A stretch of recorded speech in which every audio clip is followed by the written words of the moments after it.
தீக்ஷா IAS academy அரசு பணியின் அடித்தளம். Good evening all, welcome to Diksha IAS academy.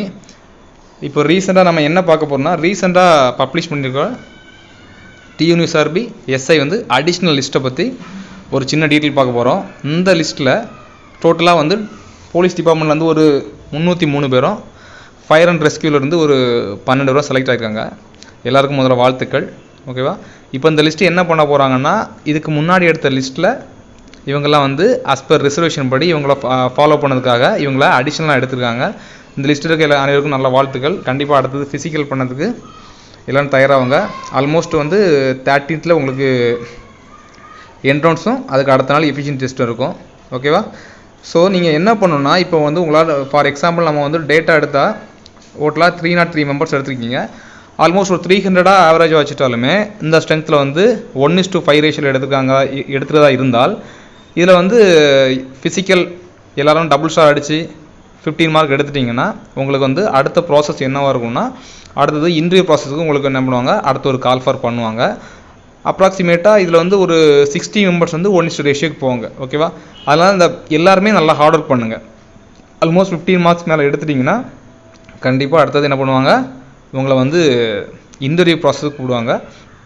Interview ப்ராசஸில் நீங்கள் எவ்வளோ பர்ஃபார்ம் பண்ணுறீங்களோ அதை வச்சு உங்களுக்கு வேலைக்கான வாய்ப்புகள் அதிகமாக இருக்குது. ஓகேவா? அதனால் எல்லோரும் இனிமேல் வரக்கூடிய அவ்வளவு எத்தனை ப்ராசஸ் வரப்போதோ அத்தனை ப்ராசஸுமே என்ன பண்ணுங்கள், கொஞ்சம் தெளிவாக பண்ணுங்கள். கம்மிங் 30 ஆல்மோஸ்ட் ப்ரெடிக்ஷன் படி பார்த்தா 30ல் கண்டிப்பாக வைப்பாங்க. அப்படி வைக்கும்போது ஃபிசிக்கல் நல்லபடியாக பண்ணிட்டீங்க. ஏன்னா நம்மளுக்கு உங்களுக்கு மழை இருக்கிறதுனால உங்களால் ஓட முடியாது, அந்த மாதிரி எந்த ஒரு சுச்சுவேஷனையும் சொல்லிடாதுங்க. சொல்லாமல் நல்லபடியாக நீங்கள் இன்ஃபேக்ட் உங்களுக்கு ஒரு மழையாக இருந்தாலும் ஈவினிங் டைமில் ஒரு ரோட்லேயே ஓடி ஃபுல்லாக ரன் பண்ணி ஃபஸ்ட்டு என்ட்ரன்ஸை ஃபாலோ பண்ணுங்கள். 1500 இருக்கும், 7 நிமிஷத்தில் ஓடணும். அந்த என்ட்ரன்ஸ் கொண்டு வந்துட்டிங்கன்னா அதுக்கு அடுத்ததாக நீங்கள் தெளிவாக ஈஸியாக கொண்டு வந்துடலாம். ஓகேவா?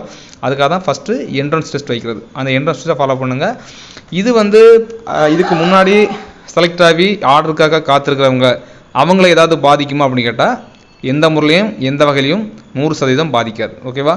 அதனால் ஆல்ரெடி செலக்ட் ஆகிருக்கவங்க இப்போ புதுசாக செலக்ட் ஆகி அதனால் ஏதாவது பாதிப்பு இருக்குமான்னு கேட்டால் அது எதையுமே பாதிக்காது. அதனால் நீங்கள் அதை பற்றி எந்த கவலையும் பண்ண வேண்டாம். ஆனால் இப்போ இருக்கிற ஸ்ட்ரென்த்து எல்லாருமே நல்லபடியாக பண்ணிங்கன்னா கண்டிப்பாக 1:2 ரேஷியோக்கு வர்றதுக்கு நல்ல வாய்ப்பு இருக்குது. யாரும் இதை ஒரு சின்ன கேர்லெஸ்ஸாகவே விட வேண்டாம். ஓகேவா? கேர்லெஸ்ஸாக விடாமல் கொஞ்சம் தெளிவாக என்ட்ரன்ஸ் பண்ணி இன்டர்வியூக்கு நல்லா ப்ரிப்பேர் பண்ணீங்க அப்படின்னா உங்களுக்கு கண்டிப்பாக நல்லபடியாக உங்களுக்கு என்ன பண்ணுவாங்க, உங்களுக்கு வேலை கிடைக்காதான வாய்ப்புகள் இருக்குது. இன்டர்வியூ சம்மந்தமான ஏதாவது ஒரு தகவல்கள் தேவை, ஃபிசிக்கல் சம்மந்தமாக ஏதாவது தகவல் தேவைன்னா அகாடமி டீட்டெயில்ஸ் நான் இந்த வீடியோவில் டிஸ்கிரிப்ஷனில் கொடுக்குறேன். அதை காண்டாக்ட் பண்ணிங்கன்னா மோஸ்ட்லி எல்லாருக்குமே அந்த டீட்டெயில்ஸ் உங்களுக்கு சொல்லுவாங்க. ஓகேவா? எந்த ப்ராசஸ் பண்ண போகிறாங்க, USRBயில் அடுத்து என்ன பண்ண போகிறாங்க அதை சொல்லுவாங்க. செலக்டான கேண்டிடேட்ஸ் எதை பற்றியும் கொஞ்சம் கவலைப்பட வேண்டாம்.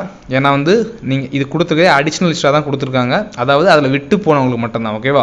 அதனால் as per ரிசர்வேஷன் படி இவங்கெல்லாம் விட்டு போன கணக்கில் வர்றாங்க. அதனால் இவங்களுக்கு செலக்ட் ஆகிறவங்களுக்கு அடிஷ்னலாக உங்களுக்கு ஹோம் டிபார்ட்மெண்ட், ஃபினான்ஸ் டிபார்ட்மெண்ட்லேருந்து ஆல்ரெடி பெர்மிஷன் வாங்கியிருப்பாங்க. அந்த பெர்மிஷன் வச்சு தான் உங்களுக்கு இந்த அடிஷ்னல் லிஸ்ட்டை ஃபாலோ பண்ணியிருப்பாங்க.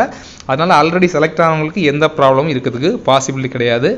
அதுபோக இனிமேல் வரக்கூடிய PC ரிசல்ட் வெயிட்டிங்கில் இருக்குது. அந்த ரிசல்ட்டுமே இதை ஃபாலோ பண்ணி தான் உங்களுக்கு என்ன பண்ணுவாங்க, இந்த ரெட் பெட்டிஷன்ஸில் ஆர்டர் காப்பி வச்சு தான் உங்களுக்கு என்ன பண்ணுவாங்க, அடுத்து ரிசல்ட் கொடுப்பாங்க. அதுக்கு போக அடுத்து ஃபாலோ வரக்கூடிய அடுத்த சப் இன்ஸ்பெக்டர் நோட்டிஃபிகேஷன் அது நம்ம அகாடமியில் அதுக்கான ப்ராசஸ் போயிட்டுருக்கு, அட்மிஷன் போயிட்டுருக்கு. அதையும் ஃபாலோ பண்ணுங்கள். உங்களுக்கு தேவைன்னா ஏதாவது டவுட்ஸ் இருந்தால் கால் பண்ணி கேளுங்க. உங்களுக்கு இப்போ அடுத்த நோட்டிஃபிகேஷன் வரும்போது அடுத்த நோட்டிஃபிகேஷன் நம்ம as per இந்த ஜட்மெண்ட் காப்பி படி தான் உங்களுக்கு என்ன இருக்கும்னா உங்களோட